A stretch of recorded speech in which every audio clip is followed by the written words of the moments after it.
Genesis 30. And when Rachel saw that she bare Jacob no children, Rachel envied her sister, and said unto Jacob, Give me children, or else I die. And Jacob's anger was kindled against Rachel. And he said, Am I in God's stead, who hath withheld from thee the fruit of the womb? And she said, Behold my maid Bilhah, go in unto her, and she shall bear upon my knees, that I may also have children by her. And she gave him Bilhah her handmaid to wife. And Jacob went in unto her. And Bilhah conceived and bare Jacob a son. And Rachel said, God hath judged me, and hath also heard my voice, and hath given me a son. Therefore called she his name Dan. And Bilhah Rachel's maid conceived again, and bare Jacob a second son. And Rachel said, With great wrestlings have I wrestled with my sister, and I have prevailed. And she called his name Naphtali. When Leah saw that she had left bearing, she took Zilpah her maid, and gave her Jacob to wife. And Zilpah Leah's maid bare Jacob a son.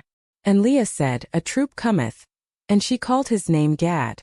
And Zilpah Leah's maid bare Jacob a second son. And Leah said, Happy am I, for the daughters will call me blessed. And she called his name Asher. And Reuben went in the days of wheat harvest, and found mandrakes in the field, and brought them unto his mother Leah.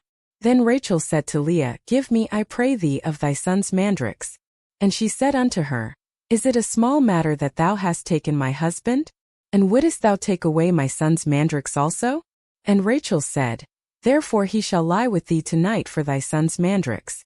And Jacob came out of the field in the evening, and Leah went out to meet him, and said, Thou must come in unto me, for surely I have hired thee with my son's mandrakes. And he lay with her that night. And God hearkened unto Leah, and she conceived, and bare Jacob the fifth son. And Leah said, God hath given me my hire, because I have given my maiden to my husband. And she called his name Issachar. And Leah conceived again, and bare Jacob the sixth son. And Leah said, God hath endued me with a good dowry. Now will my husband dwell with me, because I have borne him 6 sons. And she called his name Zebulun.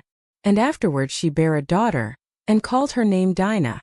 And God remembered Rachel, and God hearkened to her, and opened her womb. And she conceived and bare a son, and said, God hath taken away my reproach. And she called his name Joseph, and said, The Lord shall add to me another son. And it came to pass, when Rachel had borne Joseph, that Jacob said unto Laban, Send me away, that I may go unto mine own place, and to my country. Give me my wives and my children, for whom I have served thee, and let me go, for thou knowest my service which I have done thee. And Laban said unto him, I pray thee, if I have found favor in thine eyes, tarry. For I have learned by experience that the Lord hath blessed me for thy sake. And he said, Appoint me thy wages, and I will give it. And he said unto him, Thou knowest how I have served thee, and how thy cattle was with me. For it was little which thou hadst before I came, and it is now increased unto a multitude. And the Lord hath blessed thee since my coming. And now when shall I provide for mine own house also? And he said, What shall I give thee? And Jacob said, Thou shalt not give me anything. If thou wilt do this thing for me, I will again feed and keep thy flock. I will pass through all thy flock today, removing from thence all the speckled and spotted cattle, and all the brown cattle among the sheep, and the spotted and speckled among the goats, and of such shall be my hire. So shall my righteousness answer for me in time to come, when it shall come for my hire before thy face. Every one that is not speckled and spotted among the goats, and brown among the sheep, that shall be counted stolen with me. And Laban said, Behold, I would it might be according to thy word. And he removed that day the he-goats that were ring-straked and spotted, and all the she-goats that were speckled and spotted, and every one that had some white in it, and all the brown among the sheep, and gave them into the hand of his sons. And he set 3 days' journey betwixt himself and Jacob. And Jacob fed the rest of Laban's flocks. And Jacob took him rods of green poplar, and of the hazel and chestnut tree, and pilled white strakes in them, and made the white appear which was in the rods. And he set the rods which he had pilled before the flocks in the gutters in the watering troughs when the flocks came to drink, that they should conceive when they came to drink.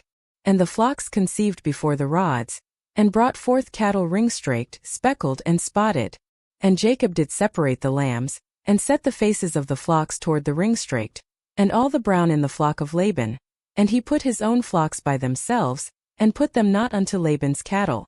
And it came to pass, whensoever the stronger cattle did conceive, that Jacob laid the rods before the eyes of the cattle in the gutters, that they might conceive among the rods. But when the cattle were feeble, he put them not in. So the feebler were Laban's and the stronger Jacob's. And the man increased exceedingly, and had much cattle and maidservants and menservants and camels and asses.